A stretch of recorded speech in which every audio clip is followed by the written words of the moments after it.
Welcome back to On the Beat. I'm your host, Rachel Hurt, and today we are in the studio with Will Cooper of Crowell, Gillis, and Cooper here in Columbus, Mississippi, and we're going to be talking about truck accidents. And by truck accidents, Will, I mean semi-trucks. That's correct. The Yeah, big we're guys. talking about 18-wheelers, right? Oh, yeah, they're big everywhere. rigs. Everywhere. I know where I have to merge onto 82 coming into Columbus, it's a really short on-ramp. Right. And I'm always real cautious to make sure that I've got room to get in because that is a heavily trafficked area. And that is a very tough place to get over into the merge lane. It is. As you've got others coming on to Highway 82. Absolutely. Well, tell me how truck accidents might differ from your typical car accident. Well, the biggest thing is the difference in weight. So if you're involved in an accident with a big truck, typically there's going to be more damage. And when there's more damage, there's going to be more injuries. Sure. And so a lot of times we see in trucking accidents, the wrecks are catastrophic. I'm sure. And, and you see a lot of fatalities or very serious injuries involving those. That's one way. And then the other way, Rachel, is that the laws are different for big trucks. Oh, really? In that the DOT, the Department of Transportation, regulates trucking. Okay. The Federal Motor Carrier Safety Administration regulates trucking. And then they're also subject to the same rules of the road, the state laws that cars are subject to.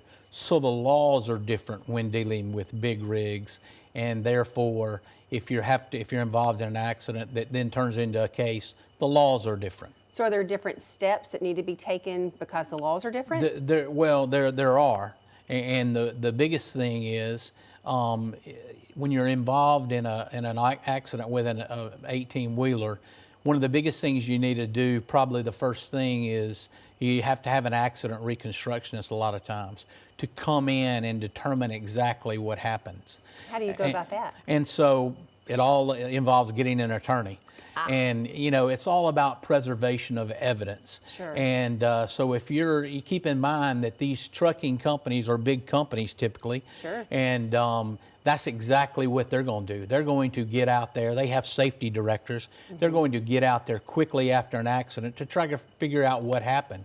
And so as an injured party who's had a family member who's been killed or seriously injured, you need to be doing the same thing. Out there getting an accident reconstructionist involved. There are DOT audits you can do to make sure the truck was in compliance. Were they hauling too much of a load? Were they overweight? Oh, I'm sure. Were their brakes proper? Those kind of things are things that you need to be looking for if involved in a trucking accident like that. And I'm sure those details are strictly enforced by laws that are put in place to help mandate and regulate transportation on our highways. Oh, they are. And these trucking companies have to do daily inspections before they send their trucks out to make sure they're in compliance. But you would be shocked how many times the trucks we see on the road are not in compliance. One of the big things is hours of service. Have you driven too many hours? Are you too tired to be behind the wheel? Correct. And so those factors all go into the consideration of a lawsuit if you're involved in a big truck accident. The road can be a scary place. It is. But it's wonderful to know that there are laws that are put in place to regulate that, to keep us safe. And it's great to know that there are people like you that can help us when we do need your help for a catastrophic situation. Well, if that occurs. I appreciate that. And like I said, that is one of the most important things is you need to get an attorney involved where you can go properly through those steps. Great. Well, thanks for sharing that with us. Well, thank you. And if you want to know more, if you need Mr. Cooper's help, all the information's up on the screen, his email, his phone number. Give Will a call, and he'll get you fixed up and taken care of, pointed in the right direction. We'll be back right after this short break.